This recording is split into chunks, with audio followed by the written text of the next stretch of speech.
5, 4, 3, 2, 1. How about we do it again? 6, 7,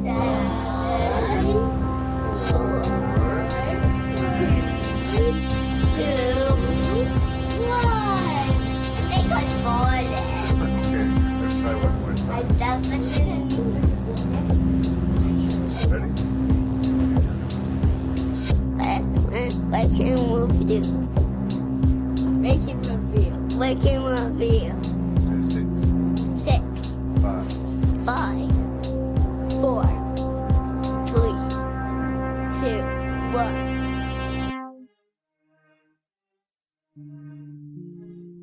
Welcome to episode 3 of Rank and Review. My name's Larry Parsons. I'm your host and random Canadian.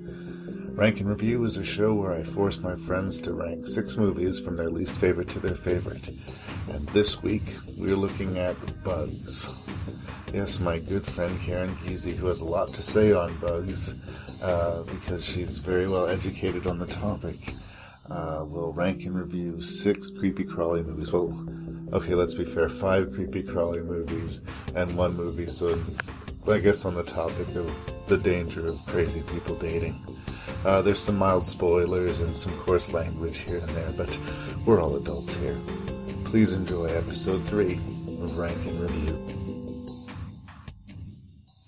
Okay. I've got Karen Gesy in my garage recording episode 3 of Rank and Review, and I'm very excited. And we're talking about 6 movies on the subject of bugs. And why did I choose you on the subject of bugs? Because I love me some bugs. How much do you love you some bugs? I love me bugs so much. I actually got a master's degree in parasitology, which is the study of parasites. Very nice. Creepy. I've known you for 10 years, maybe, some change. About 10 years, We were in the service industry together. Everyone loves it. And K2, as I call you, I still call you. It was always good when you were working. It was like, I'm good, a friendly. Someone to help weather the storm. So, yeah. I made you watch these 6 movies right here. Actually, can I ask for your unvarnished opinion on something? Sure. Unvarnished? Unvarnished. What do you think of the opening? I like it. Yeah? It's creepy. With the kids? Yes. Because I can just do the music part, or I could make the kids' voices sound creepier, but for some reason when I layered them together, I felt like it was just... it was good. Anyway. And just as a point of interest, varnish actually comes from a type of beetle. Oh, this is going to be so good. Do you see it? You're cool. You were digging around in the Arctic looking at frozen ecosystems and stuff like this? Yeah, looking for parasites in foxes and rodents, lemmings. See, if anyone ever says you're not cool, throw that piece of information at them. Have them suck on that. Yeah. Nice. Anyway, the 6 movies we're talking about. Mimic, from popular director, at least in my books, Guillermo del Toro. And starring Mira Sorvino, who I hear you are not a big fan of. Super not a fan of Mira. William Friedkin's adaptation of the stage play Bug, with Ashley Judd. I will reserve comment. Okay, alright, we'll keep it quiet. The David Cronenberg remake, and I think kind of a masterpiece, The Fly. David Cronenberg, generally awesome, except when he is in it. Oh yeah, not an actor. Please Not don't an act actor. anymore. Yeah. Arachnophobia from 1990. Frank Marshall's first directing. He was like a producer for Steven Spielberg, and then he made that and Alive and a couple other movies. Oh, Alive was good. Yeah, but awful. That's the one in the Andes? Yeah. Yeah. It was good, but awful. Butt sandwich. Infestation, which is a movie that very few people have seen, but I think probably more should. That's just my opinion. I agree. And of course, the classic 8-Legged Freaks, starring such and such Arquette. I know the bagsman's filter me that at least one of these movies was a disastrous experience for you. One of the worst experiences and wastes of time ever. I'm terribly, terribly sorry. As you should be. Sorry. You shouldn't subject that. You shouldn't, force that on anybody. You gotta believe, Rude. though, people have been asked to watch worse movies. I'm actually, as a rule, okay with bugs. Yay, bugs. I'm not a fan of mosquitoes, I'm not going to lie. Mosquitoes are kind of pointless except to transmit disease. I have a size thing with bugs, though. After a certain size, when it gets to like crab size or hand size or more, I start to lose the interest and the fear level starts to go up significantly. But that's when they get the coolest. Yeah? Yeah. You're not into, I thought you were into like the micro bugs. I do like the microbugs, but I also... Beetles, in general, are my favorite. There's millions of different kinds. Yeah? I love them. You They're love- so pretty.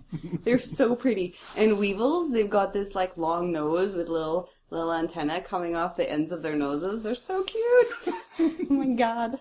So, did any of these movies particularly speak to your love of bugs? I mean, most of them, the bugs are being portrayed fairly negatively, I think. They are. I will give Mimic a bunch of points for the whole mimic aspect of insects, because there are actually lots of insects that mimic either their prey or defense mechanisms or what have you. They're just fantastic. There They're was amazing. some science to that science fiction, yes. There was some science to the science fiction, exactly, yeah. Yeah, I mean, for the most part, they're either super, super silly or maybe arguably taking themselves too seriously. Perhaps, yeah. Yeah, no, I'm pretty much ambivalent about insects, but I don't know a lot about insects. I remember being told that if all of the other animals on Earth died, that humanity could sustain itself just on the amount of insects that were on the planet. Absolutely. That's interesting and gross. There's a really good cookbook out there called Man Eating Bugs. I highly recommend it. Really? Lots Have you of eaten grub bugs? recipe. I have eaten bugs. And what's your favorite? What's the most delicious bug? I gotta know. I really liked the deep fried crickets because they were super crunchy.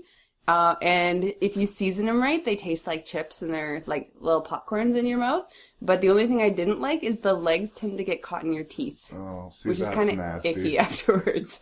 Yeah, that's kind of See, gross. that's one of those things, like, I don't like to think of myself as squeamish. And, like, my mentality is if you can eat an egg, you can eat anything, right? Eggs are disgusting. Eggs are Yes. disgusting if you think about it If for you half do. a second, Exactly, right? yes. But, like, I like to eat meat off the bone. I like ribs, you know. I'm honest about it. I'm a Yeah. carnivore. This is flesh off the bone, There you go. and that is okay.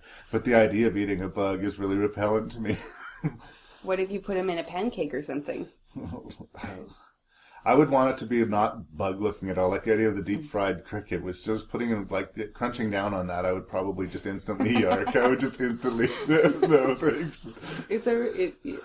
Yeah, I can see that. It took me a little bit to work up to be able to eat it, but Right. it was pretty good. I guess I've I've gotten to the bottom of a few bottles of tequila. I've had that little alcohol soaked. There you go. Yes. Worm. The Mexican joke. Yes. Eat the worm. Yeah. Ah, sucker. Yes.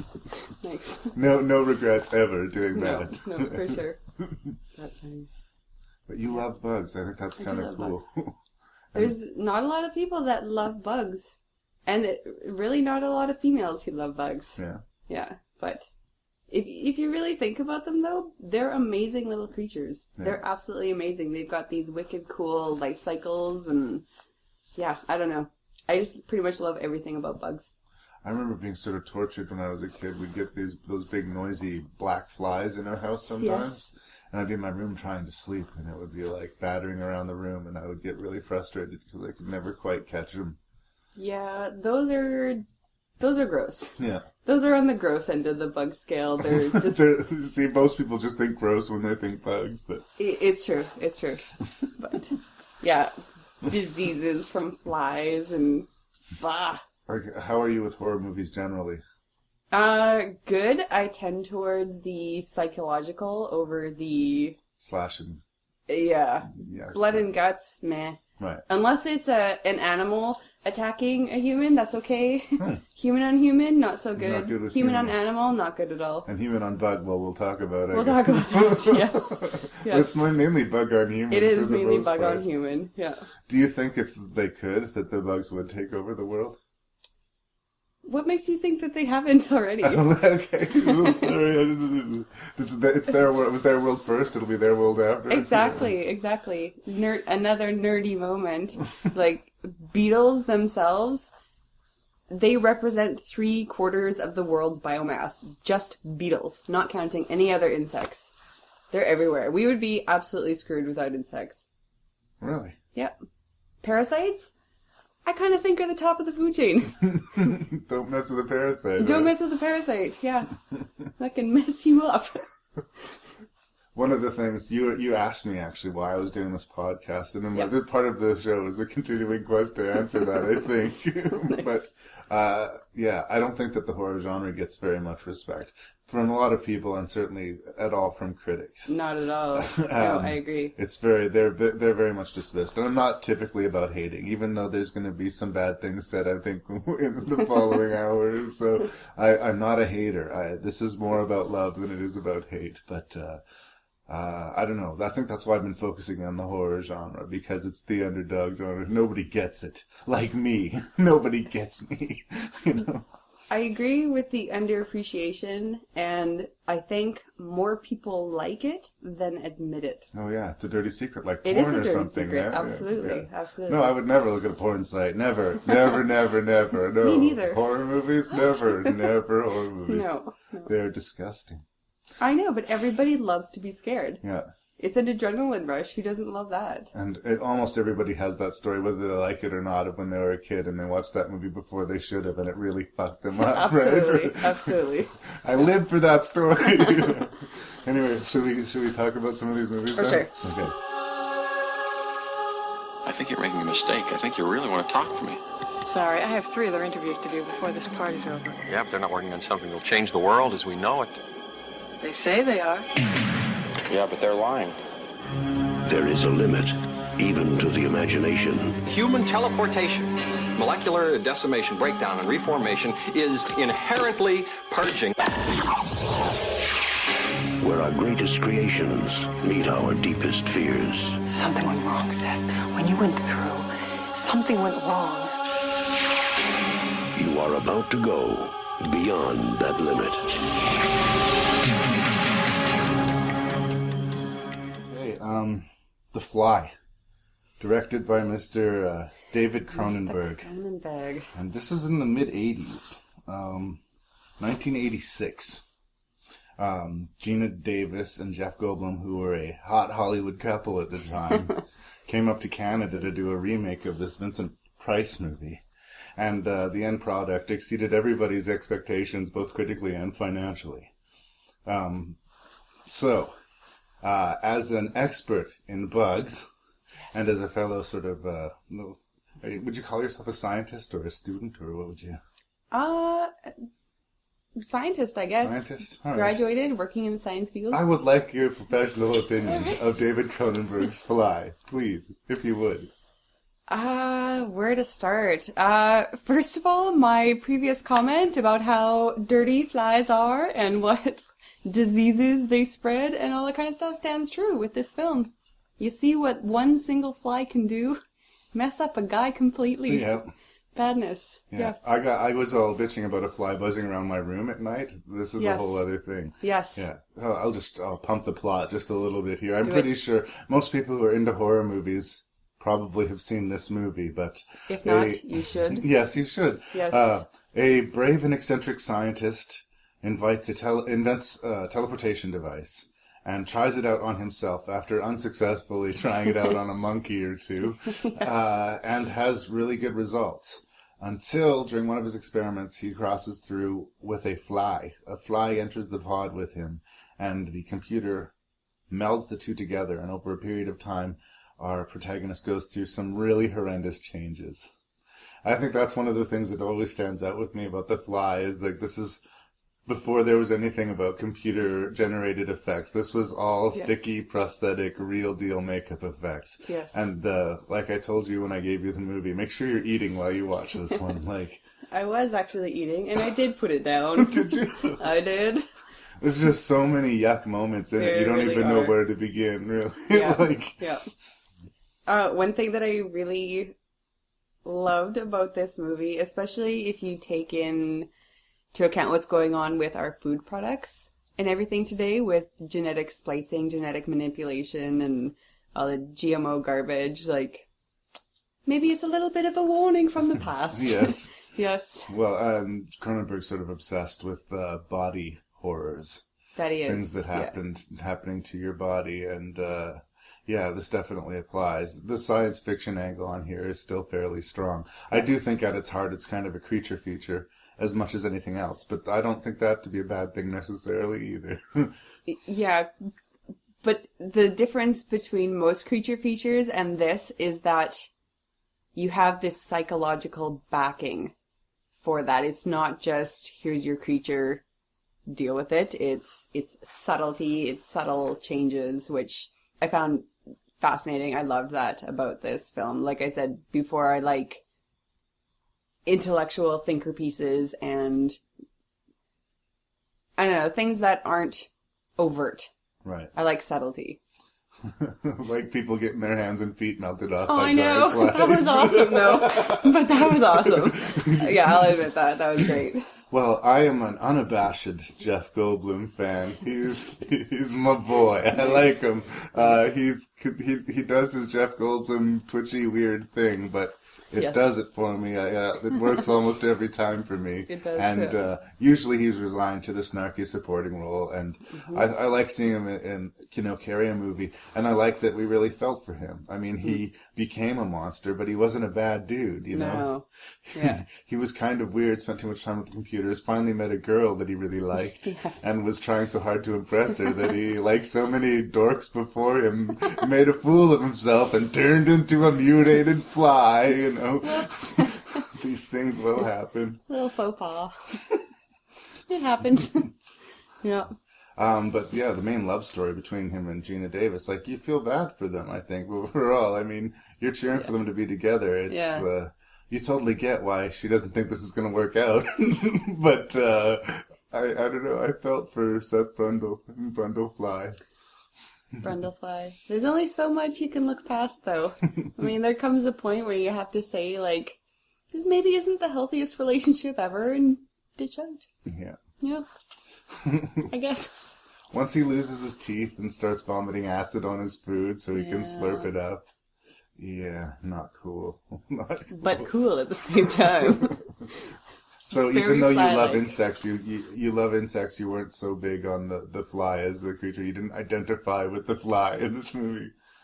I can't get past, like, I don't really see what the point of flies is. I know it helps with decomposition and cyclical nature events, but they're gross. Yeah. They're disgusting. They carry, like, millions of little bacteria on their feet, and they liquefy your food, and that's gross.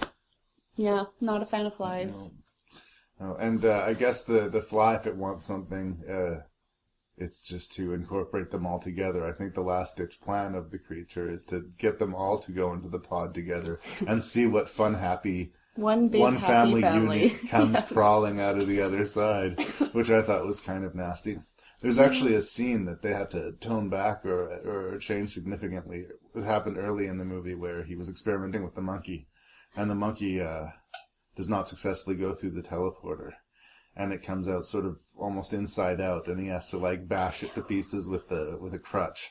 Ooh. Yeah, and it was, like, so intense that they thought, people won't like him. They'll think that he's terrible, that he would subject a monkey to it. So they changed that. I didn't know. They skipped the bashing. Yeah. Yes.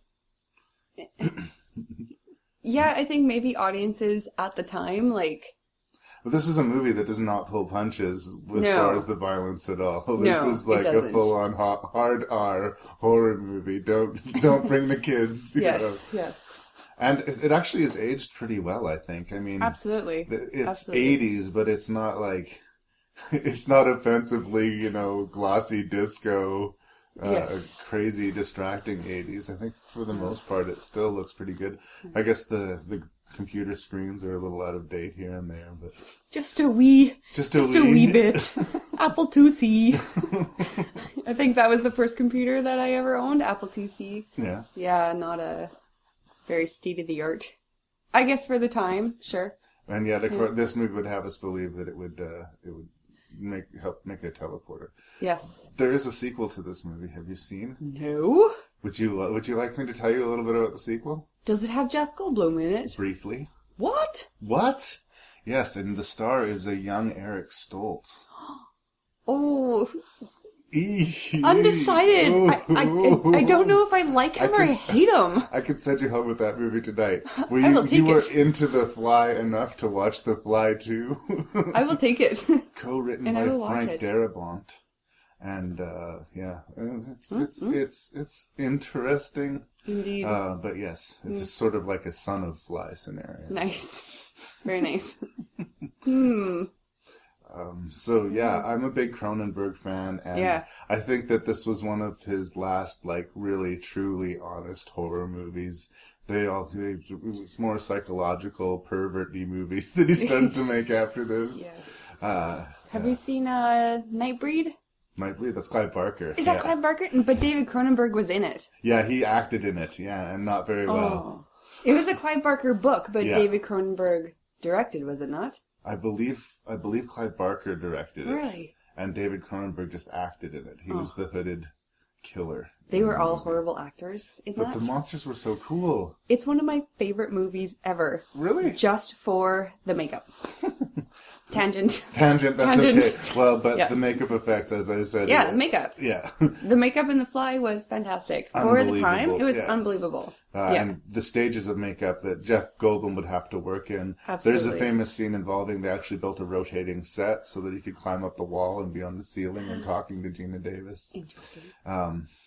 It's a really, really well put together film. And considering how silly the essential premise is when you think about it, the fact that, all these classy actors and filmmakers came together to make this really disturbed, sick horror movie is so awesome. It is awesome. I agree. Canadian made, makes me proud. I think everybody should watch and enjoy The Fly, but that's my opinion. I completely agree. Excellent. Yeah, it was a great movie. We recombined DNA to create a biological counteragent. We call it the Judas breed. 3 years ago, a team of brilliant scientists found a way to stop a deadly disease. Now, the cure they created has taken on a life of its own. So you think your little Frankenstein's got the better of you? There's some weird shit here. Lots of it. They all died in the lab. But you let them out. Evolution is a way of keeping things alive.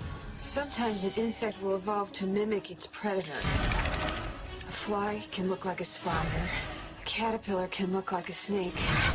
They are breeding. Whatever it becomes, it destroys. Peter, these are lungs. Yesterday, it became human. If that thing has been around, how come nobody's ever seen it? I think we have.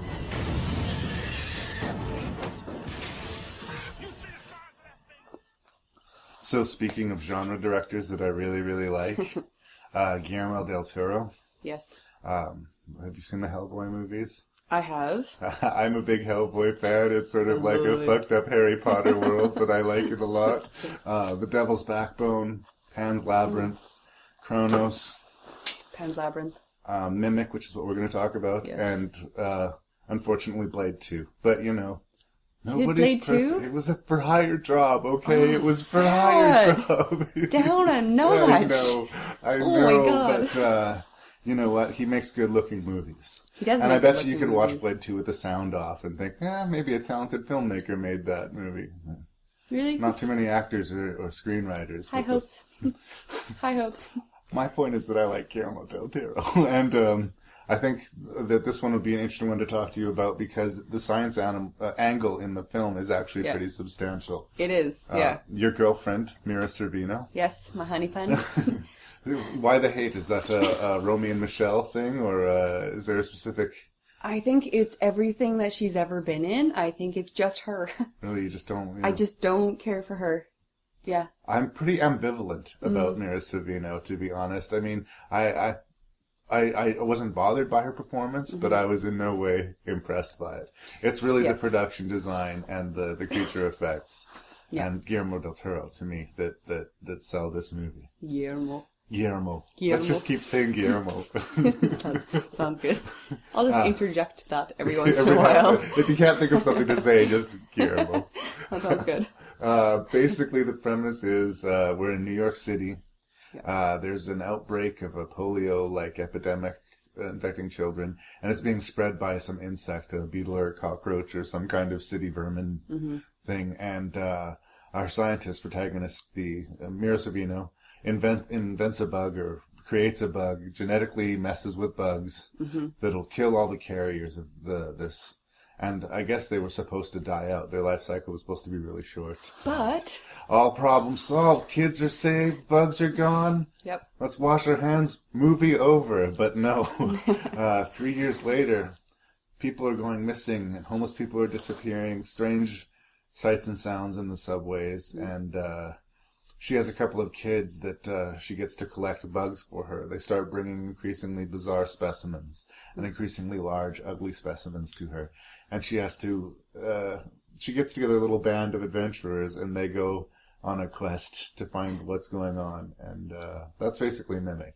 Yeah. Do you want to take the scientific angle or the, you're going to put your critic hat on first or your science hat on first? Let's go for science hat. Science, all right, Bill Nye, let's do this. Well, from a science perspective, they got a lot of things really bang on in this movie, which I was impressed with. The whole insect mimicking aspect is completely dead on. Which I don't know if it was recording while I was talking about mimics before, but yeah, like for everything, for defense, for food capture, for just the hell of it. They've been sort of engineered to blend into their environment and yeah, absolutely. And is it a spoiler if I say what they mimic? Oh no, I don't think so. I think we're fair game here. So yeah, these big giant insects actually use their claw-like appendages to mimic human faces, which I thought was a really fantastic idea. Like, if you're going after your prey, a good way to do it is to mimic your prey so they're not running away from you scared all the time. They'll approach you and easy pickings. I thought it was well realized too, the way they sort of fold in on themselves and the wings come down and it looks sort of like at a distance, like a guy with an overcoat sort of hunched over. Exactly. And that effect I thought was really cool and kind of a chilling idea. And I'm sure that's the one sheet that got this movie greenlit. Absolutely, yeah. And it is a really cool concept and it's well handled. It's a very cool concept, and they are actually doing that type of research in certain places, like using insects to control other insects or insects to control invasive species. I had a job like that once. It was pretty cool. That spawned my love of weevils, by the way. Weevils, go. Weevils. Do go on. But yeah, from a science perspective, I mean, they got many things. There wasn't anything specific that I could pick apart from a science perspective. Except for maybe the size of the insects. Yeah, they do get pretty big. They do get pretty big, yeah. Yeah. There's a pretty interesting cast of characters here. Charles S. Dutton and Josh Brolin have supporting roles in the film as well. Yeah. And some Guillermo del Toro regulars. I don't remember their names. They're a couple of Italian actors, but the grandfather and the little autistic boy. Yes. I think they're characters that we've seen before. Yes. Anyway, one of the many things that I like about this movie. I mean, it's a monster movie, and it's really atmospherically shot, and it's Guillermo. It's Guillermo. So we like that about Yeah. it. But it doesn't pull punches. No. Kids go down in this movie, and, characters that you like and that you feel relatively safe with are not safe in this movie. There's some good jump scares. This is a good, like, popcorn, boo, Yeah. good date movie, Super good. and it doesn't have the level of ick factor that The Fly does. Like we were just talking about The Fly. No. There's some really dark moments, and there is some gore and some squishiness to it, but Yes. not to the level of The Fly. I think they sort of They sort of found the box office audience just right. It's icky enough so that you get it, and not so icky as to hit the gag reflex. Yeah, they also, that's what I liked about this movie, is that, yes, it had the subtlety, but not so much that everything was left up to your imagination, but there was some really good imagination points to it. I like that.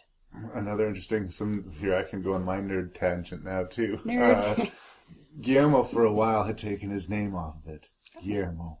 Well, there was an original ending that he had attended, and he had sort of flushed out the characters and actually the science angle more, but this was young in his career, so I think it was his first English language movie, actually. Okay. And the studio had more control than he. And his name is still on it, but yes. Originally, I think that the idea is that Mira Sorvino, upon confronting the queen, as it were, the hive, the head queen, of the hive, it was to grab hold of her, kidnap her. The idea was he thought she was killed, and it was going to take her up to the platform, drop her there, and then stand before her and actually say, "The underground is ours now." Wicked. And then fly back away. And basically, the insects have claimed the New York underground. They let her go, but not only have they developed to the point where they could mimic human beings, but they, in this short period of time, absorbed our language and were way more intelligent than she'd ever realized. It didn't end up going that way. Well, you saw the movie, and it turns into a pretty standard. There's a big bug that needs to get squished. Yeah. And the big bug gets squished and New York is saved, right? I don't know if I could have been on board with the whole insect speaking, though. Like, that would have bugged you? Biologically speaking, it's an impossibility. Yeah, that's fake. You're right. Yeah, like, that's not possible. I liked it just from a creepy angle. From a creepy angle, sure. And leaving it so open-ended. Yes. People like horror movies that sort of leave you a little not so safe anymore. A little on edge. You know? Yes. Michael Myers is still loose and free at the end of Halloween, and that's part of the reason that's such a big movie, right? It is, it's just like... what, there's like 80 of them? So, Michael Myers movies? I think that this ended up being more of a conventional monster movie than Guillermo maybe originally wanted to make, but it's still a lot of fun, and it's a good, bug movie. I like this movie a lot, and I really liked that, and we've seen this in movies since, and I can't really name out anything off the top of my head, but the autistic kid. Yeah. It's a familiar angle. Yeah. Yeah. Very familiar, but at the same time, that's what a lot of insects respond to, is vibrations or noise patterns or light patterns. It's not... Yeah, the character that Karen's referring to is this little boy who, he's autistic or something. I don't know if it's ever actually said what his issue is. I don't think so. But he and his grandfather shine shoes and do shoe repair. Yeah. And he would just sit by the window and listen to people walk by and name the type of shoe he thought it was. Yeah. And he could recognize when it was one of the bugs because if they had, what was it you call them, funny feet or... Oh, jeez. Anyway, the autistic savant kid was able to tell before anyone else that something was amiss in the building across the street. And he played the spoons. Yeah. Mm-hmm. I mean, I know a lot of people will roll their eyes at that particular angle of the screenplay, but, it's a classic horror trope for a reason. Yeah. A child in peril is scary enough. A child who doesn't realize that he's in peril. Oh no. Exactly, I get it. I get it. And another familiar thing is we find out that they're attracted to the smell and the warmth of blood. So if a person is wounded, they quickly become a liability to the group. Yes. Or, a means for the group to escape. Dun, dun. Yeah. Yeah. So yeah, all in all, a lot of fun. Very much so. Better than I expected it to be, honestly. And I based that preconceived notion all on Mira Sorvino. And she was okay, hey? She was okay. It's fine. Yeah, no, she wasn't offensive in this. So I'll give her credit for that. All right. Yeah. Well, go Mira, and just one more time, Guillermo.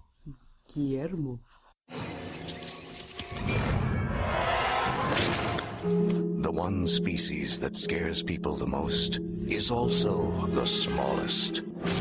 But wouldn't it be scary if they grew? Hello? Really really big. I got in a fight with a giant bug. Looks like a mutant lobster. Now that's what I'm talking about. And there are flying ones. Jesus! Die!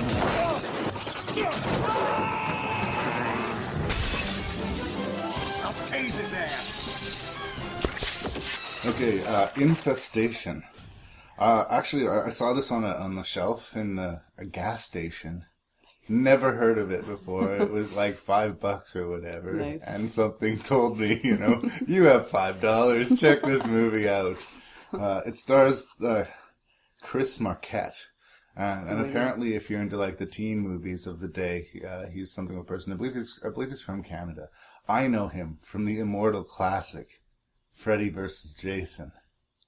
He was in that? He was in that. He Really? was the nerdy kid who was romancing that singer.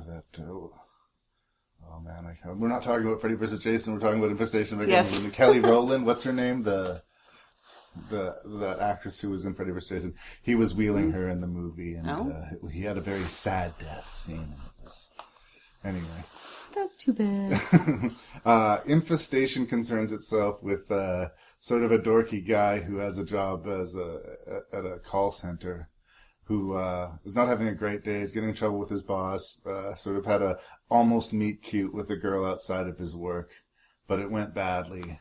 And to make matters worse, a high-pitched squeal happens. He wakes up covered in a cobweb, and it looks like the world is suddenly being overtaken by giant insects. Mm-hmm. From a scientific perspective, how did you feel about Infestation? From a science perspective, I thought they did an awesome job with the bugs. With the bugs themselves, they did a really good job, including basic morphology and all that kind of stuff. Except when you think of something with a mouth, don't you think it should have attacking with its mouth rather than having a mouth and then attacking with something coming out of its thorax? Right. Abdomen. Yeah. So they had tentacle things that would shoot out at people. Instead of using their face, they were using this tentacle, and you call shenanigans on this. Which makes no sense. It makes no sense at all. I like that these were alien bugs, but they still sort of looked like our bugs. They did. Maybe give you the idea that the bugs that we have here are actually not of this earth either. These are just the bigger grandpa variety of them. Exactly. Yeah, but no, the bugs themselves, I thought, except for that whole thing with the pseudo mouth part coming out of its gut, that kind of sucked. But other than that, I thought they did a good job with the insects themselves. And then they got even weirder because some bugs would bite characters and they would turn into these bug-human hybrid monster things, which looked cool. Ray Wise, who will forever be TV's creepiest dad from Twin Peaks. That's right. That's where he's from. That's where he's from, That's man. right. That dude will always be Laura Palmer's daddy to me. That's funny. Yeah, he plays the main character's father, who's kind of a survivalist, handy guy to know in this scenario. Yeah. There's a lot of, stock characters, frankly, in this movie. There's the dumb chick and the panicky guy and the wisecracking dude. Yes. And the subplot about our main character learning to be a better person and not take things for granted is kind of hilarious when held in balance with the global overtaking of the world. Yes. For some reason, I like this movie almost because of its flaws and not in spite of them. It knows exactly what it is, and it does what it does well enough. Exactly. I completely agree with that. I enjoyed the movie. I did enjoy the movie. I thought it was somewhat ridiculous in parts, but I think that was intentional. Yeah. Yeah. I liked that. The only thing that kind of surprised me, I remember there was one character, and she's sort of played off as the ditzy blonde, and there is one scene where she gets her boobs out with the main character trying to seduce him. Yes. And upon his rejection, actually starts endangering the group and warning the insects of their presence to such a point that another member of the group ends up icing her. I was really shocked by that moment. That was the one moment in the whole movie where I was like, I did not see that direction coming at all. Nope, I didn't either. And really, that's offensive to all women everywhere. Yeah. Well, I mean, she was the dumb blonde character. It's an archetype, unfortunately. Yes. But, that was the girl who wouldn't change out of her high heel shoes. That's right. That's right, because calves are all important in an alien insect takeover. Really, the quintessential take of the dumb blonde character is Charlie in Indiana Jones and the Temple of Doom.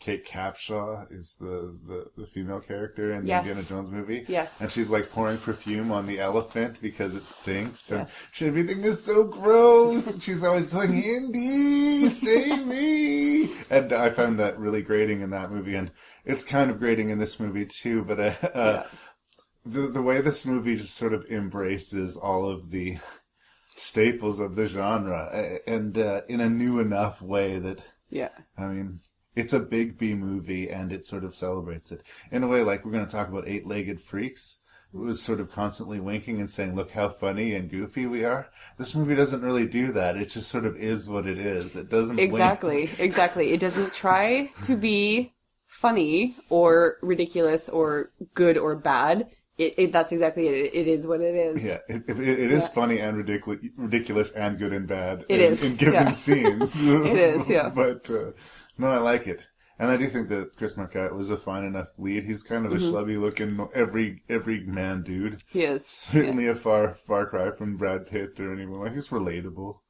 you know. And I like the zombie vibe. Yes. How are you with zombie movies? Love zombies. Oh. Are you kidding me? I swear, I've got some zombie movies we're going to have to talk about. I am happy with zombie movies. I like the vibe at the very beginning when they first wake up and they're waking up other people who are cocooned and trying to band together. I got a really big sort of zombie movie vibe out of it. Yes. You know? But only some people they would wake up. Yeah. And I wondered how they picked and chose. Yeah. Just what was convenient. Who they stumbled upon along the way, I guess. But nobody seemed terribly preoccupied with running home to save their family or friends or loved ones. Nah. Again, you kind of got to roll with the punches on this one. Exactly. And the effects, again, for a movie that I'd never heard of. It was good. It looks good. There's some CGI stuff in it, but like not distractingly so, and nothing like awful. Yeah. And I think a lot of them were actually legitimate puppets and makeup effects that well pulled off. I thought that was good, yeah. But it's true. Like, if you can think of a cliche that isn't in this movie, like... Good luck. Yeah. Yes. They gotta find the hive and infiltrate it and, you know... In this movie, though, yes, cliches are cliches, but they are cliches for a reason. Yeah. And one or two in a movie, kind of like, meh, not so great. But yeah, this had pretty much all of them. Yeah. Which is what made it good. Yeah. Yeah. It's funny because it seems like a movie that I should be complaining about. That like I met this character and I knew right away he was going to be at first a problem to the group and then he was going to die horribly, and that's exactly what happened. Exactly, but I was all smiles the whole time, you know. I mean, it's not a masterpiece, but it's fun, and it is fun. Obviously, people should see it. I guess originally it was going to be a trilogy, but since nobody heard anything about this movie, my guess is that we'll just have to enjoy this infestation for what it is and was. Yes. But no, I mean, what more do you want in a bug movie of global swarming? Like, and taking over the human race. That's kind of nice. yeah, and you believe, I'm sure, that if the bugs could organize, they would have us out of here really quickly. Yes. Totally. Yes. That's another one of the episodes we're going to do is when animals attack. There's a few of those. Awesome. Talk about like the birds and you know, the ghost in the darkness. And nice. Animals eating people. Always fun. Too, yeah. Anyway, Infestation, big thumbs up for me. Me too. When you drop those off, come to the jukebox. I want to introduce you to somebody. You're very beautiful. I like hearing you talk. If you want, you can stay here tonight. That'd be nice. They live in your blood. What is that? Hey, you see it? It's a bug. Jerry, you can't stay here. You throwing me out? Place is crawling with these things. and they feed on your brain. There's no bugs on your skin. You have to dig it out. I'll dig it out and show you. This spring, from the Academy Award-winning director of The Exorcist, Open the door! comes the movie the Chicago Tribune calls one of the most disturbing horror movies imaginable. We have to kill her. They want you to know they're there. Bug. We'll never really be safe again. Spoiler. We're going to talk a bit of spoilers about this movie because in order to properly discuss this movie, I think you have to discuss it in its totality. Yes, you do. William Friedkin is responsible for, I think, one of the greatest horror movies ever made. And it's not Bug. It's called The Exorcist. Okay. The Exorcist is an extremely creepy movie, if you ask me. Yes. And having him return to the horror genre was kind of an exciting idea for me. Ashley Judd stars in this movie, and I'm not the hugest Judd fan. I'm going to come clean about that. I don't know. I always feel like I see her acting for some reason. I just like, that's a good performance. I can tell you were really acting well. Yeah. I never get lost in it. I always feel like I'm watching Ashley Judd, and I don't know if it's me or her. We just don't mesh well. Yeah. But I am a fan of Michael Shannon, who since this movie has sort of come up in the world. He's a good character actor. Actually, we talked about him in our first episode. He's in a movie we talked about called Dead Birds. Oh. And he's in Boardwalk Empire and Take Shelter and lots of good movies. He's cool, and he originated the role in Bug on stage and played it many, many years before the movie ended up getting made. I'm sorry, that was a stage production? This was a stage play. Good God. Yes.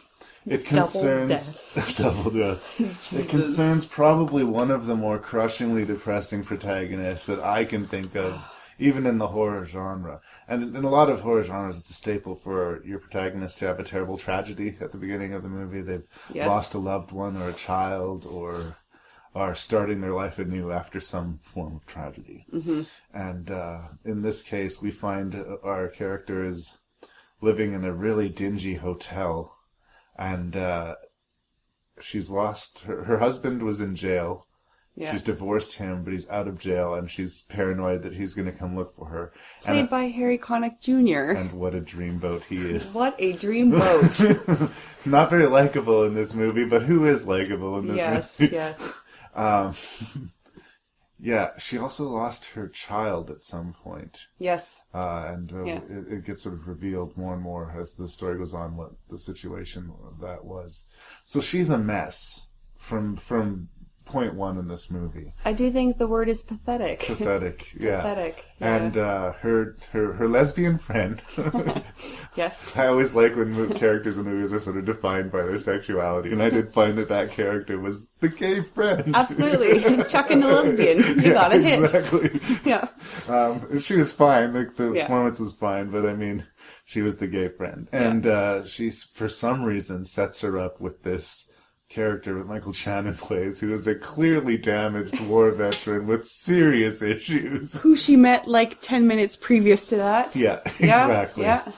And these two damaged people with their own sort of schizophrenic tendencies and madness find each other. Yeah. And the result is like an atomic bomb of madness.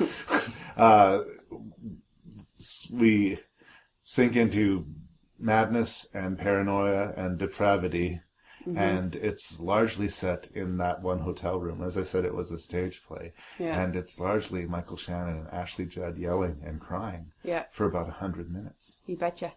And I heard that you reacted rather strongly to it. Yes, I do believe I stopped the movie probably like 7 times to go and bitch to my friends, saying, "This is the worst movie ever!" I was angry about this movie. I was angry that I had to watch it, but because Larry is my friend, I thought I should channel through. Yes. And we're still friends. We're still friends. You still came here and you're still although by a thread. Just hanging in there. Yes. Well, everybody does top 5s and top 10s, and not Larry. Larry's doing top 6. That's right. And I wanted to find 6 themed bug movies, and if they could all come from my collection, that would be convenient, so that, you know, I didn't have to go buying or downloading or whatever I'd need to do to get you to watch the movie. So these were the 6 movies that I had on the topic of bugs. Mm-hmm. And I think that it's no huge spoiler when I say the bugs in this movie are largely non-existent bugs. They're the crazy bugs that are invented by these 2 people. Yes. So there's no real good scientific angle to take. That's not true. That's not true. Well, I stand corrected. Science perspective. They say that they're being attacked by aphids. It is physically impossible for an aphid to bite flesh. They do not have the mouth parts for that. They are leaf eaters. Physically impossible. Aphids would not attack people. I'm sorry. That pissed me off. Research, people. Research is important in movies for credibility. But I mean, I wish that, like, the germaphobe angle was something that was really sort of explored, you know, people who, you know, get obsessed with, you know, gelling up and having everything covered in plastic and that sort of crazy germ paranoia. They did do the tinfoil. Yeah. I remember meeting a friend that I'd known in high school for a long, long time. I hadn't seen her, and I just sort of rushed. We were at a restaurant or something. I didn't have a lot of time, so she was sitting at a table, and I was standing up waiting to be seated, and I just put my hand on her shoulder and said, "Good to see her. Good to see you." And she just shrunk into her chair and said, I'm sorry. I just really have this thing about people touching me." And I was really apologetic. I didn't remember, like, it was completely harmless. But yeah, we talked about it afterwards, and apparently, she's got this germ thing. And I thought that's what we were going to be looking at in this movie, but no. Yeah. This Michael Shannon's character is paranoid, delusional, and from day one basically believes that there are bugs spying on him, infesting his body, infesting everyone around him. Wasn't it a military experiment? Absolutely. Yeah. And at first, you know, Ashley Judd's character sips the Kool-Aid, then she starts making her own Kool-Aid, and then she's just, you know... Batshit. She's swimming in the Kool-Aid, you know. And there's actually a scene towards the end where they really just start channeling off of each other, their insanity off of insanity. Yeah. If you haven't guessed already, it's intensely unpleasant. The whole movie is intensely unpleasant to behold. It starts off dingy for the first half, and the second half is in this, like, under this blue light. Yeah. In their crazy taped up apartment with tinfoil, them screaming and chasing away anybody who comes near them to try to help them. Friend or foe really gets the same treatment. Yeah. And it spirals out of control. I think this might, and I'm going to, in some form of defense, have worked better as a play. If you saw these 2 actors giving this bold, raw performance in front of you on stage, you would probably be engaged by it in spite of the harsh subject matter, because you would just be like, wow, it's impressive. They went there. It's so naked and so raw. But as a film, as a subject for a film... Utter bomb. Yeah, it's horrible. Yeah. Horrible. And there's okay, well, let's just talk about the end of the movie. Okay. Michael Shannon is actually, so this gentleman is looking for him. It's obvious he was like a doctor who'd been treating him and basically trying to get him to come back to the hospital and get back on his medication and treat him. Yeah. And Michael Shannon overreacts and stabs the fucking shit out of him and kills him several times over. Yep. And this sets off Ashley Judd's character into about the last 15 minutes of the movie, which is seriously the 2 of them covered with blood, nose to nose, full on screaming at each other. Yeah. And there's moments that are meant to be powerful when she, like, stands up and screams, "I am the mother bug." But I actually laughed out loud. I laughed out loud. The only redeeming part to the entire very lengthy movie. Ashley Judd screaming, "I am the mother bug!" Wow. Yes. And, I mean, I am going to give it a little bit to the performers, even though, like I said, I'm not a big Ashley Judd person. Yeah. They went there. They went raw. And actually, both of them stripped down to the nitty-gritty for the final scene. But here's problem number 412 for me. Yeah. I did a little bit of reading of the movie before we have our little chat. And lo and behold, I find out that there's a scene post-credits. Oh. I bet you didn't stay after I the did credits not. because I know I didn't. Yes, no. So here it is. At the end of the movie, after killing this person and finally their madness culminates into them dousing the entire place with gasoline, staring each other in the eyes and lighting a match, and just the place is an inferno.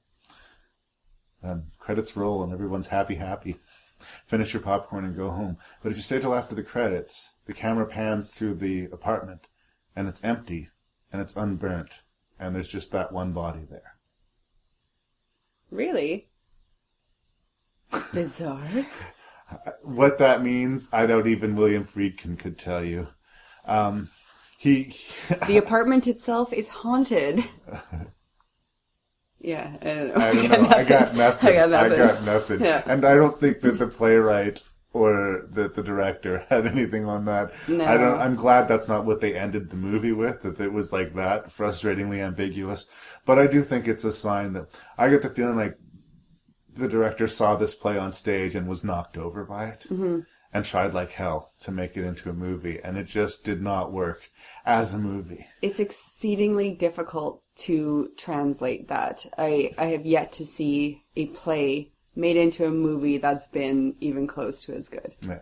I will. Yeah, it's a different experience. Going to the Yeah. theater and going to see a movie are different. Very. I have seen really good plays adapted to screen. It does happen on occasion, but typically your theater experience is your theater experience, and your film one is your film one. I mean, the show that you see when you go to the theater is that show for that night. It's special and it's for you. Yeah. And the experience of being there in the room makes it a different, much more direct experience. But you can get away with protracted monologues. You can get away with melodrama. You can get away with, real chest pounding, bare your soul acting. You will put up with a lot more, I find, on a stage than you will in a film. And this movie did not work for me as a film at all. And that's bad news for the new Friedkin movie called Killer Joe, which is another adaptation of another play by the same author, which I did not run out to see and I'm not particularly excited about. But hey, at least it has Matthew McConaughey in it. So Matthew McConaughey should die. Is there Jesus. He's disgusting. He's gross. He oozes slimy ickiness. You clearly haven't seen Reign of Fire because he is amazing in that movie. Thank you, Deborah. Is there anything else you would like to say about the dreadful experience that was Bug? Only, again, as a female, I was utterly disgusted by Ashley Judd's character. And if you have any self-respect as a female, do not see this, because you will think that feminism is lost. Because seemingly 3 days into their relationship, she is beyond hooked and utterly dependent on this freakazoid man. Horrible. Every aspect of this movie was horrible. Yeah. And it wasn't even that it made me ashamed for being a man, particularly. There's plenty of movies that will do that, but she is just all about need. Beyond pathetic. Yeah. It is... There's nothing redeemable about her. And there's no redemption to it. The movie's not about redemption. It's about destruction, She Agreed. starts off at a horrible place, and we watch her over 100 minutes get worse. Yes. And that 100 minutes is long. Yes. You might also want to stay tuned in the movie, though, to see Harry Connick Jr. delivering the classic line. He gets asked a question, and he says, Heidi? No. Was that Two redeeming qualities. Redeeming. 2 redeeming points, yeah. Well, there's very few problems that Harry Connick Jr. can't fix.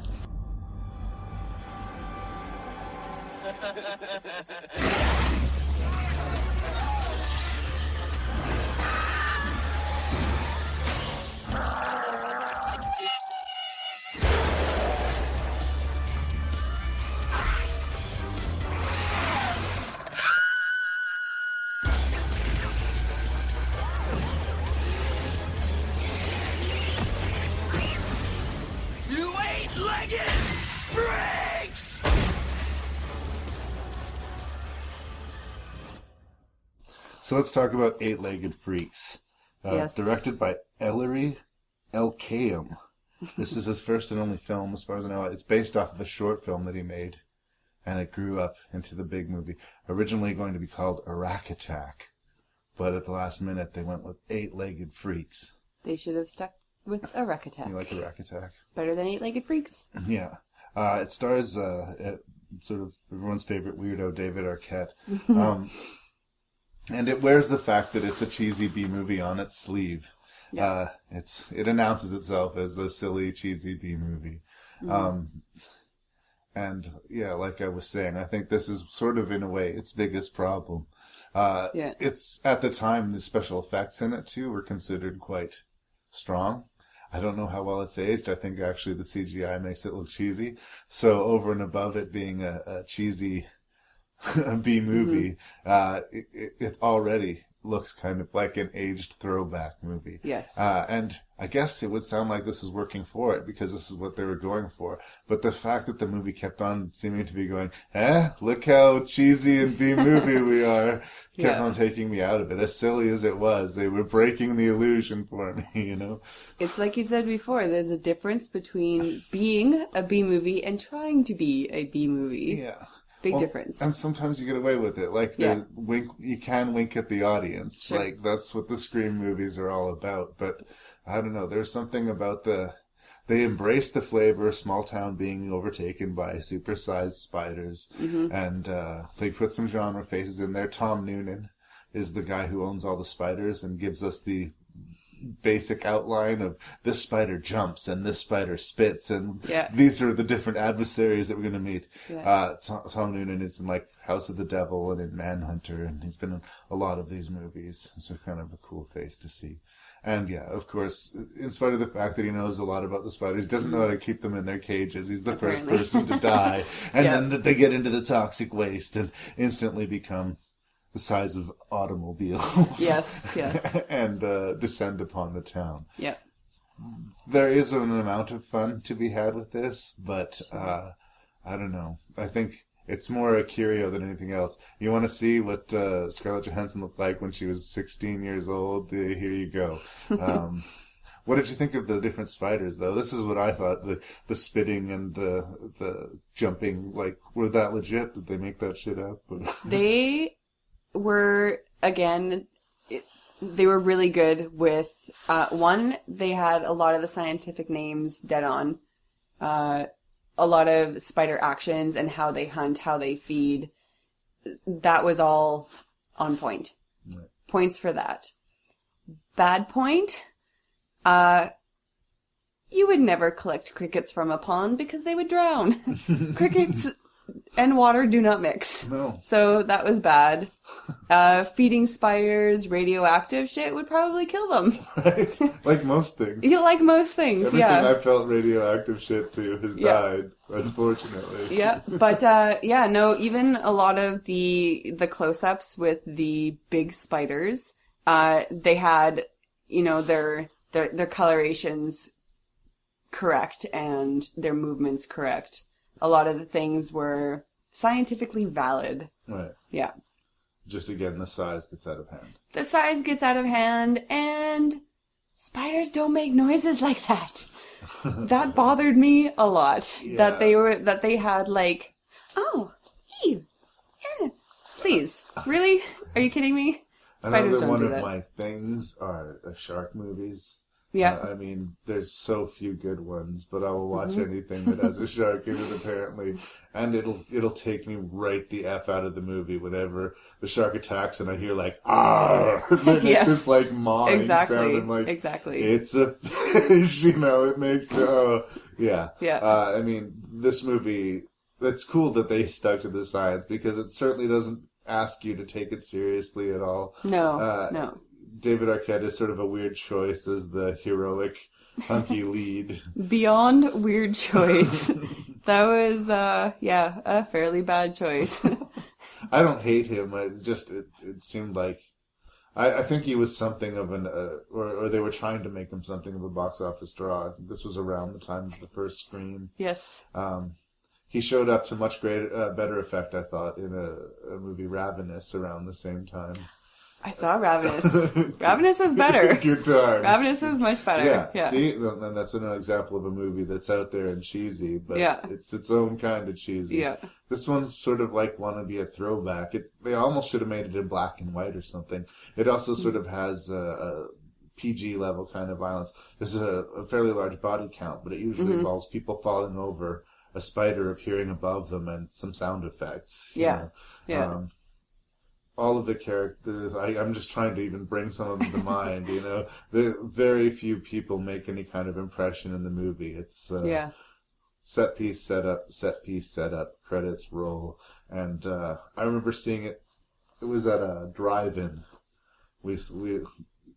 I saw this movie at a drive-in, which seemed apropos, and everybody went there geared up and good to go, right? Yeah. And I still kind of like, at 99 minutes, it felt long. Somehow it felt long, you know? I can see that. I don't know, I can't say that it grabbed me in any way.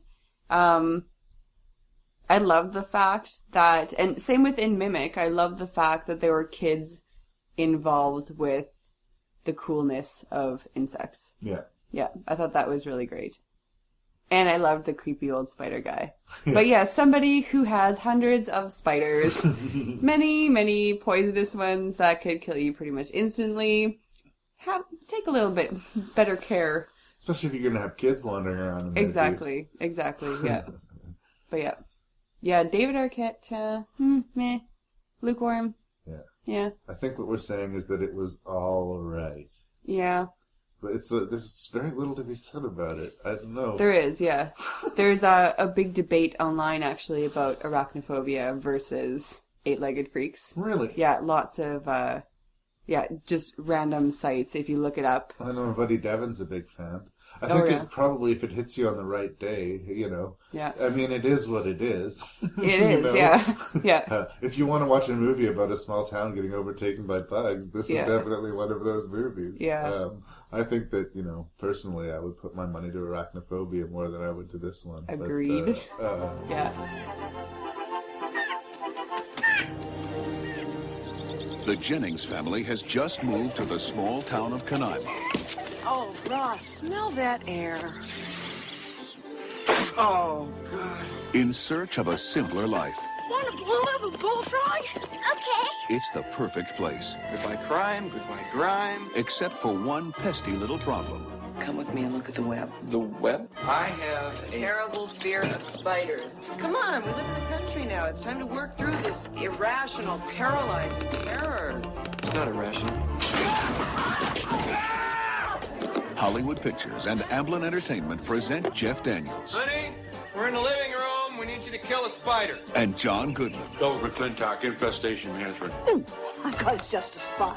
Would anybody object if I tore this floor out? I would. False alarm, then lead on. There's no spider here.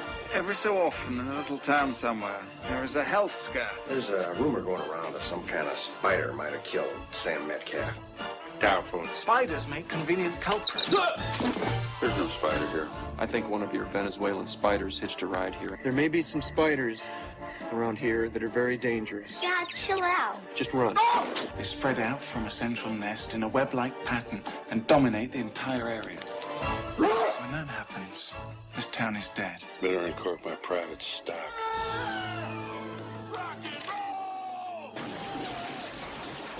Arachnophobia. This was the first movie that was directed by Frank Marshall, and he also directed Alive, which is a movie I like, which I think kind of classifies as a horror movie in a lot of ways. In a lot of ways, yeah. Yeah. Great movie.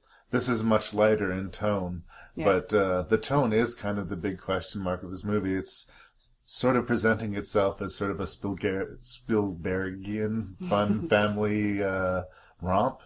But the body count is pretty high. For a fun family romp, yes it is. And the creep factor is actually quite high. Yeah. It's a PG movie, and it concerns Jeff Daniels. He plays a doctor who comes to a small town to sort of take over the small practice there. Mm-hmm. And he brings with him a fear of spiders. He is our arachnophobe, and he is punished for this fear because he ends up hosting a spider in his very home, unbeknownst to him, that traveled all the way from, were they in Brazil? Brazil, I think, yeah.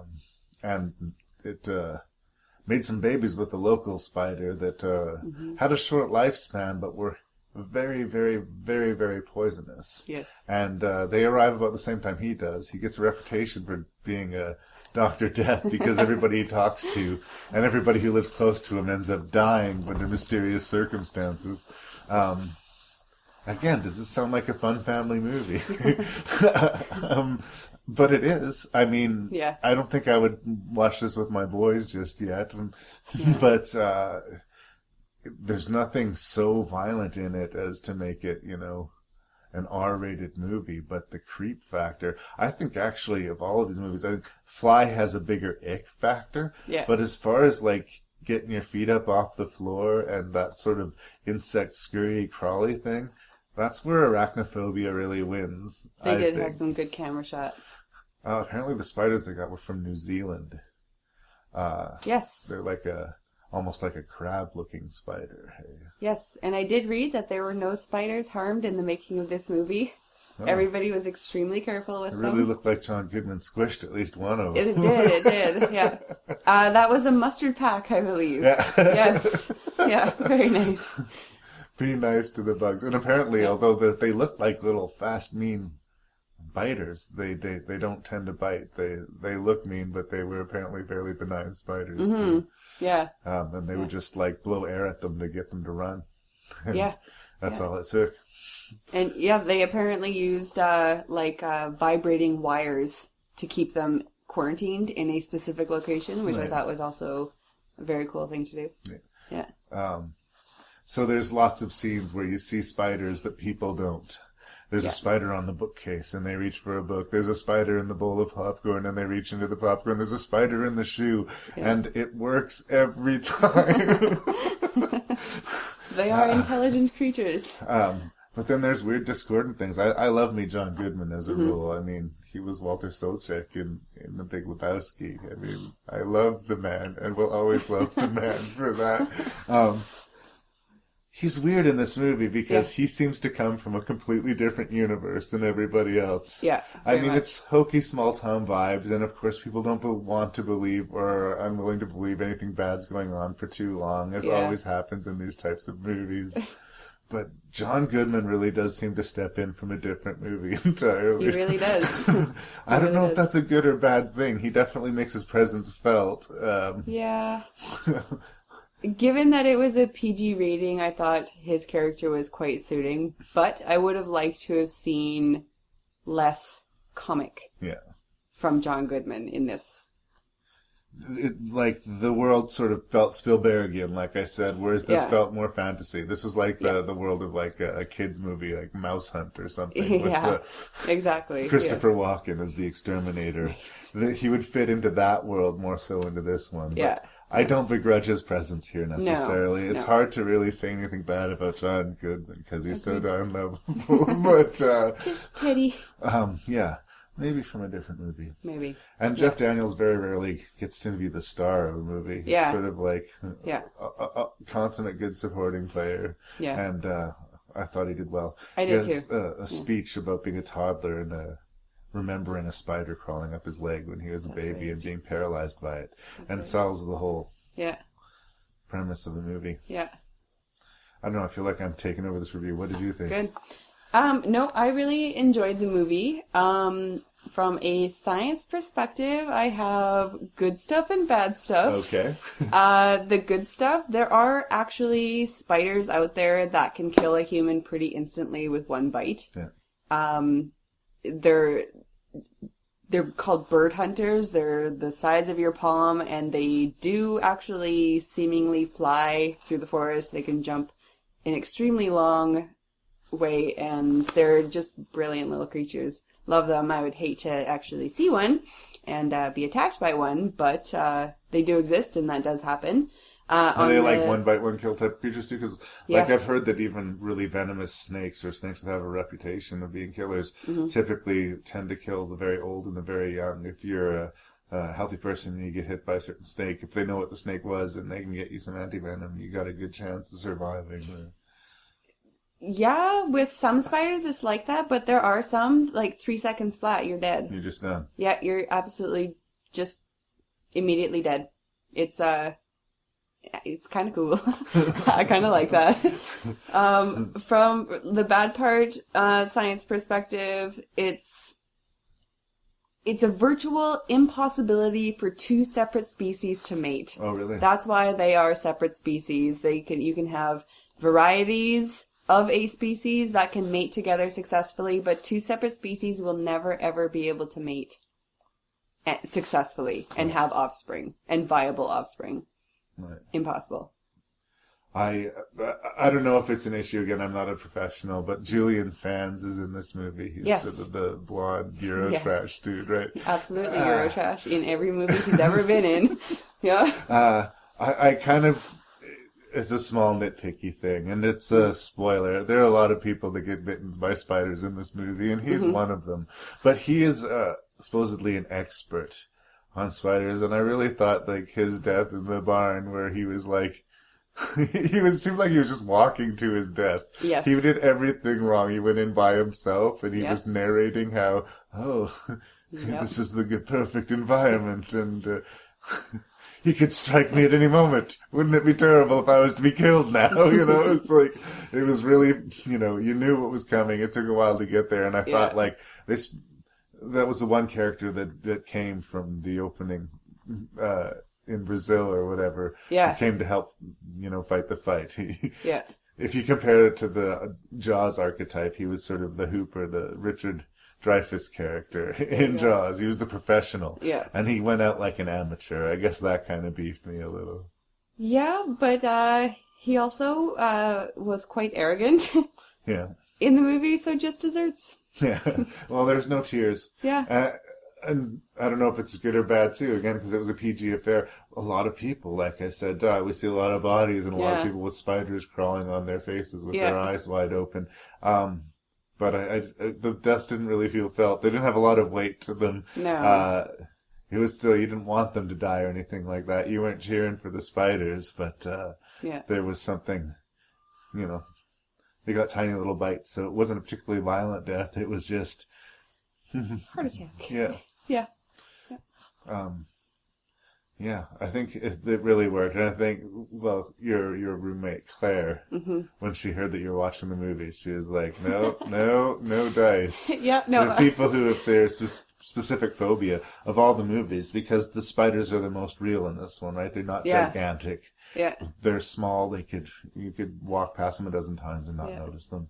And the idea that one of those could just nip you and end your life is also very cool. Very cool. Yeah, that's wicked. But yeah, I love me some more. Yeah, I enjoyed that movie a lot. I recommend that one.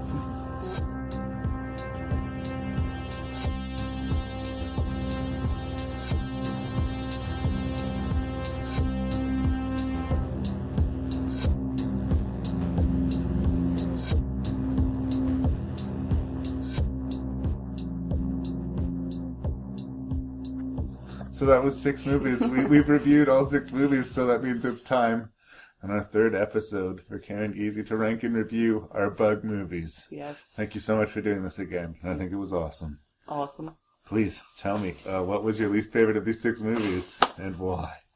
Okay, I think my least favorite has been painfully obvious, given the rage that this movie brought out in me. Bug. Bug was probably the worst movie I have ever seen. Wow. It was a horrible, horrible movie, and I was really angry at you for giving me this movie to begin with. And you still came, and you still do it, and I love it. And it was the first movie of the bunch that I watched. Started things off on the bad note. Bad foot to start off on.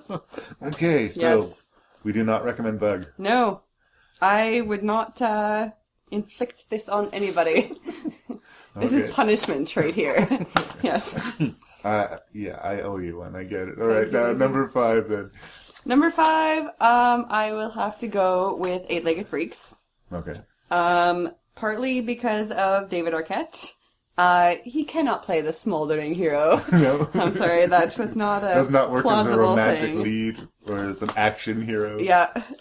And also because, I mean, spiders don't make noises like that. I'm sorry, they just don't. Shenanigans. Yes, yeah. But again, kudos for the use of proper scientific nomenclature. I will give them that. Yes. Number 4, I had a really hard time deciding 4, 3, and 2. Okay. I had a really difficult time, but I think I finally settled on Infestation as number 3. Third worst. Right. Or fourth best. Right. Yeah. It was a good movie, and I enjoyed it, but I like my horror movies to be horror movies. Right. This was funny, and I laughed in places, and I did have a few jolts, but, yeah, I don't know. Really hard decision. I'm sticking with that. Right. Fair enough. Number 4, and this again, yeah, really, really difficult, but I will give a number 4 spot to Arachnophobia. That is because, okay, and I'll just say, number 2 is Mimic, and only because I love the whole mimicry aspect. The concept is really strong. It is absolutely a fantastic idea. That's something that you really hadn't seen, to my knowledge, in horror movies before. Unless I'm wrong. I don't know. I'm scared to even. I don't recall it as a premise. No, me neither. For any, I guess there's like different things that will blend into the environment, or like chameleon type of creatures we've encountered. But no, as to mimic humans to hunt them, I thought was a crazy good idea. Sweet. And yeah, Arachnophobia, again, I really thoroughly enjoyed Arachnophobia. Yeah, I don't know. I love that they use the real spiders, and I love how they controlled them, and I love that no spiders were harmed in the making. I thought that was their reputation a nice touch. Was harmed, but that's about all. Exactly. And yeah, okay, so that was number 4, and Mimic, yes. No, that was number 3. That was number 3. Mimic, number 2. And yeah, it all has to do with the premise behind the movie, and biocontrol, which I think is a very cool thing, and it's something that's actually happening and actually being researched. And genetic manipulation, I do a lot of genetics in my work, which I love genetics, anything like that. And speaking of genetics, my top one is absolutely, without a doubt, The Fly. I thought that was an amazing movie. There were, and it, like you said, it is held up so extremely well. Yeah. It was still gross, icky, still fun, and psychological at the same time, which, you know, it's usually either one or the other. You get the psychological without the ick, or you get so much ick that you can't watch it. Right. And no psychological. And this had a really great mix of both. And I thought it was very much ahead of the time. For when it was made, it was great. And for now, it's great. It's a great movie. So, Karen, if I understand you, you have ranked 6 is Bug, 5 is Eight-Legged Freaks, 4 would be Infestation, 3 Arachnophobia, 2 Mimic, and 1 The Fly. Yes. Karen, congratulations. You are the first person... Really? to ever match bang for bang, beat for beat, every movie on the list in the Rank and Review with me. That is we fantastic. are kindred bug movie spirits, that and is that fantastic. is freaking awesome. Yay! And you are getting a prize. I gave it to you. The Memoirs of the Invisible World, is it called? By Colton Mathers. The Wonders of the Invisible World. The Trials of the Witches by Cotton Mather. That is awesome. It sounds like a book that I've read, because it is, even though I got the name and the author wrong.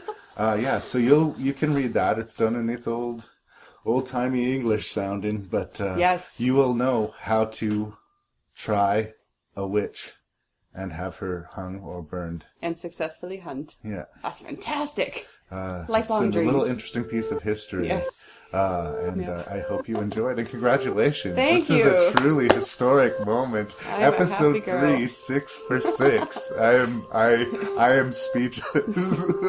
Beat that, podcasters!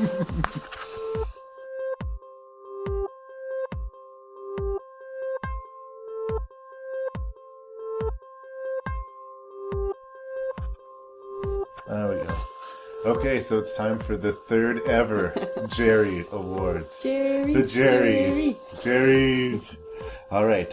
First and importantly, I'll give you the nominations. You get the win. These Jerrys are yours. Okay.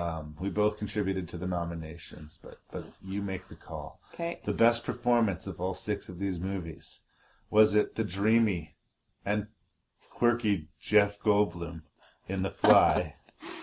The less dreamy, but very talented Jeff Daniels from Arachnophobia, or everybody's favorite crazy tooth-pulling sociopath, Michael Shannon from your favorite movie, Bug? Who gave the best performance? I will go with Jeff Goldblum. Very nice. Jeff Goldblum winning his first Jerry. Congratulations, Jeff. Yay, Jeff! Okay, I've got a special section for greatest ick moments. Okay. The Jerrys. This is a historic moment in Jerry's. This has never happened before. Who knows if it will happen again? But all of the ick moments come from the same movie. Yes. Yes. So, Jeff Goldblum losing fingernails in The Fly. Ick. Ick. The vengeful fly taking the hand and foot off of an adversary in the third act. Ick. The attempted teleportation of the chimp, resulting in ick. The skinless. And the deeply troubling dream sequence where Gina Davis imagines what it would be like to give birth to the fly, and the doctor, who's coincidentally played by David Cronenberg himself, pulls this writhing maggot from her body. Which I just will say was shaped as a fly larva would be shaped. Wow, see? I was impressed by that. Yeah. I was really horrified by that. This is another one of those movies that I saw way too young, and that really fucked me up. Yeah, I bet. So I might go that way with the Jerrys, but this is not my Jerry. Mm-hmm. This is your Jerry. So of those icky fly moments, what wins the Jerry for ickiest moment? Again, I enjoy these subtleties. Right. But Jeff Goldblum in the bathroom pulling off his own fingernails. I'm sorry, that was beyond icky. And that was the only point in the movie where I had no choice, but I had to look away. Yeah. I could not handle that. It's a real testament to this movie, I Oh think. my God, and that's yeah. the reason why all of the ick nominations come from that movie. I didn't name Absolutely. all of them. There's the Those are arm but a wrestling, few. that little arm Oh, wrestling yeah, that was incident, great too. and That was great too. There is so much Yeah. horrendous shit in this movie, and Yeah. I say that so lovingly. All right. Definitely the fingernail. Best death of these 6 movies. Okay. Spoilers. Yes. Ashley Judd. Probably your most welcome death of them, for lighting herself on fire. Charles S. Dutton in Mimic, who's a security guard who bravely led the bugs away to give That's our right. heroes a chance to save the day. Yeah. And also from Mimic, Josh Brolin, he was so close to safety and made a stack of garbage to try and climb out of that hole to safety, but just at that last second, not quite. Those were my 3 nominees for best deaths of these movies. Who'd you give it to? I would have to give it to the security guard. Yeah, Charles S. Dutton. Yeah. Yes. Congratulations. He can now proudly say he's a Jerry Award-winning actor. Go, Charlie. WTF moment. What the fuck? Yes. The yappy dog being bugified in Infestation. Worst nightmare ever. Tom Noonan sucking at dealing with spiders in 8-Legged Freaks. Yes.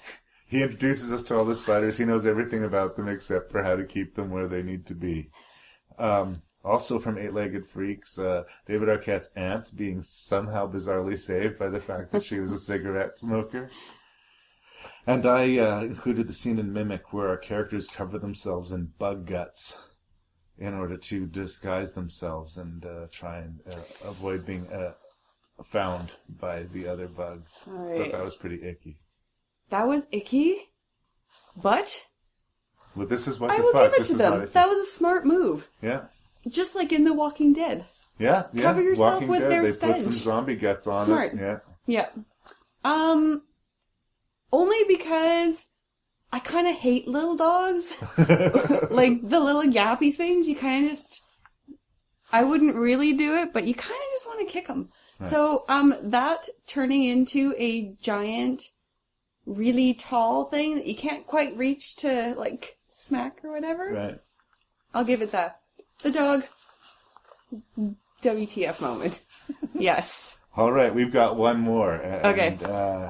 And this goes for the best bug of all of these 6 movies. Yes. Best performance by a bug, favorite bug, as our professional, as the bug master. As the bug master. I must know, what was your favorite bug and why?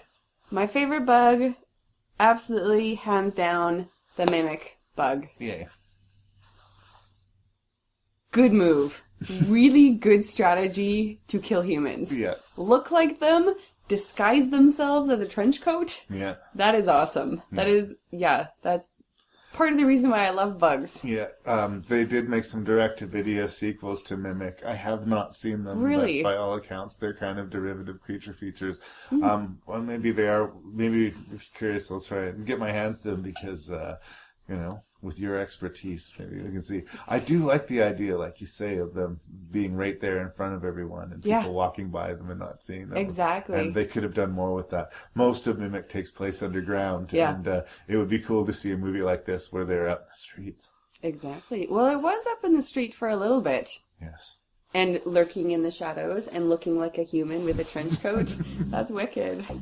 K2, thank you so much My for being pleasure. in my podcast. And you are welcome to return. The first ever person to go 6 for 6 in Rank and Score. Review. You are the Rank and Review champion. I am. You can wear that proudly. Yeah. Beat that. Well, that's going to about do it for episode 3 of Rank and Review. I just wanted to take a moment to thank everyone for listening. If you do want to write me, you can do so at rankandreview@gmail.com. That's rankandreview@gmail.com. And yeah, if you have anything to say, good or bad, please, by all means, drop me a line. I'm glad to hear someone's out there listening. Until next time, this was Rank and Review.